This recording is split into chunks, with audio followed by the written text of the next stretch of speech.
Welcome back, guys, to episode number 16. Today, we're going to be talking about Deuce McBride and what this whole campaign signing means for him.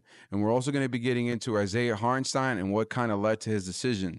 But before we get started, guys, I appreciate if you guys go ahead and like and subscribe. It really helps the channel grow. It really allows me to be able to provide better content. And I am very blessed to have you guys watching me and watching the channel. A lot of great people out there, beautiful people. Like I always say, thank you for all the support, guys. But let's get started. Deuce McBride, uh, based on this whole trade with campaign, the Knicks having so many guards, Tyler Kolek, on the team roster, I think that the Knicks are looking to make a move, and kind of that scapegoat is it might be Deuce McBride. So, but before I get into, guys, go ahead and drop your comments of what your thoughts are. Is Deuce McBride leaving or is he staying? If he's not, let me know. If he's staying, let me know why. But it's looking like everyone is thinking that the next move might be Deuce McBride, involving a center trade or a big piece trade that the Knicks are looking for. It's kind of sad that the Knicks, are seeing a guy that has developed to where he's come from, got drafted by OKC, coming a guy from West Virginia, has really developed in being that guard. But the Knicks, I don't know, is it because they want that experience from what like a guy like Campaign brings? Yes, it's a 1-year signing, but the Knicks are looking to make a move into the playoff and go deeper into the playoff, into a final. So they want those playoff experience. I mean, Deuce McBride played very well during the playoffs. We might not gotten that whole leadership, but the guy is developing. He's a young guy. So I think if we could provide more time for Deuce McBride, he's going to be a guard that's going to be very unstoppable in the future. But look what the Knicks signed. They signed a Tyler Kolek. The resume of Tyler Kolek is basically a leadership. This guy leads team. He can lead an offense, and I think that's something that I think Deuce McBride was working on. That it was looking to get into that next way. Who else to have in front of him? A guy like Jalen Brunson, that general, that captain, the king of New York, to be able to lead the Knicks, and who he can learn from is a guy like Jalen Brunson. So it's sad to see a guy like Deuce McBride leave in a trade. And I think if the Knicks provided more time for him to develop more, I think that Deuce McBride would have grown into a better player, a better guard. But I think they're looking for that general leadership, and I think that's something that Deuce McBride kind of lacks.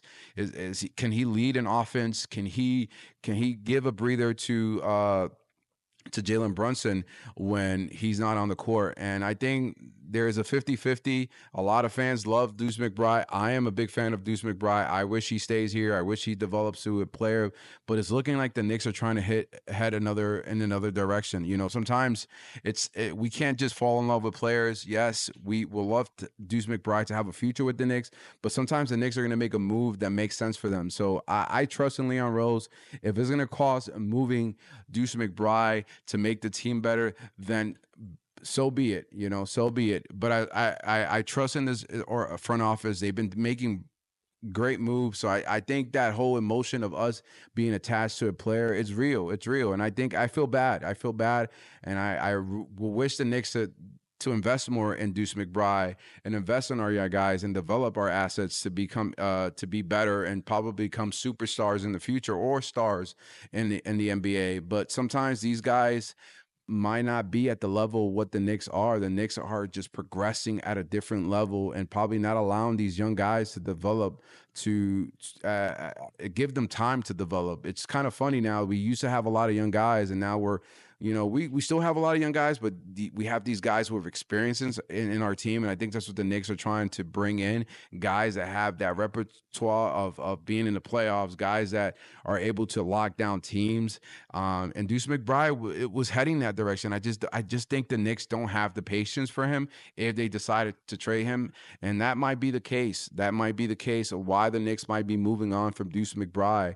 But sometimes you have to let go again. You have to let let go of things that we have to make our team better. But a guy like Deuce McBride will shine in another team, and we're going to be looking at Emmanuel quickly at the Toronto Raptors, kind of like, wow, we wish we would have had Emmanuel quickly. But look how the Knicks kind of moved forward. They developed, they got OG, now they got Mikal Bridges. So sometimes you make those moves to make your team better. Sometimes those moves are going to hurt, and they're going to hurt, and might come bite the Knicks in the ass for trading a guy like Deuce McBride. But unfortunately, this is the cost of doing business in the NBA, and Leon Rose is gonna make the right moves to make the team a winning team. So I think that's what's gonna have to take. But adding Payne is actually a guy that is a defensive player, has that experience in the playoffs, has a relationship with Mikal Bridges,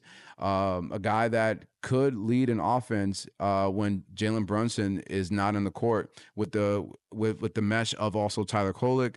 So I think the Knicks have a whole vision of what they're trying to do with this whole campaign trade. And this is a buzz for a bigger trade to come, guys. A bigger trade to come. But moving on to the next topic, guys, Isaiah Hartenstein stated that if it wasn't OKC, he would have stayed with the Knicks. I mean, the guy obviously took the bag. He says that, being in a winning culture and also getting paid for it, it was kind of what solidified everything for him. So yeah, like I've said it before, this guy did the right move. Went to a winning team, a team that is going to be in the playoffs for quite some time, and he's going to get paid. Why not? Why not? Yes, I mean, I think he forgot about the third thing, and I think the third thing was actually being with the guys that he developed and this whole culture. But I think it was either that, being with the culture, being with the chemistry, or getting paid, because either way he was going to be in a winning team with OKC and the Knicks. So it was a balance of either getting paid or playing with the guys, and unfortunately money talks. And that's why he actually went to OKC. I mean, I wish him nothing but the best. You took the paycheck, no hard feelings, but he said he would have stayed with the Knicks if no other team would have offered him, or if another team that was not winning would have offered him, like maybe a Detroit Pistons would have offered him that kind of money. I think that's one of the teams that were in talks. He would have probably never went there because they were not winning. So one of the things that he was on his checklist was winning and also getting paid. And obviously one of them was also chemistry with the team, having that relationship with guys, and that was also one that he was checking with the Knicks. But he valued the money more than playing with the guys, and unfortunately money talks, guys.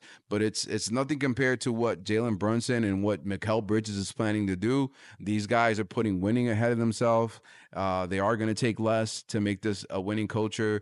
But a guy like Isaiah Hartenstein, it might not come around as often. He had a great season. The guy developed and he found his opportunity. But Mikal Bridges and Jalen Brunson have been developing stars year after year. And, everything kind of started clicking for Isaiah Hartenstein last year. And, he had to take his opportunity. He's not a Mikal Bridges. He's not a Jalen Brunson. These guys are star. These guys are valuable. That's why they get what they get. Jalen Brunson is an all-star. Mikal Bridges kind of can require so many assets just to trade for him. So obviously all that Isaiah Hartenstein was worth was kind of that big paycheck. Definitely a guy that can impact and make a team better. But with Chet Holmgren and OKC, Mike, he might not be as valuable as he might be there because, they got their guy there, but they need a guy that like Isaiah Hartenstein to also help them get them there. He's a building block. But a guy over there that, goes to OKC with a number one pick like Chet, they're going to probably, invest more in their draft pick guy, that number one guy that they drafted. So, but he had to take the opportunity. He got the paycheck. He valued the money. I can't blame him. More power to him.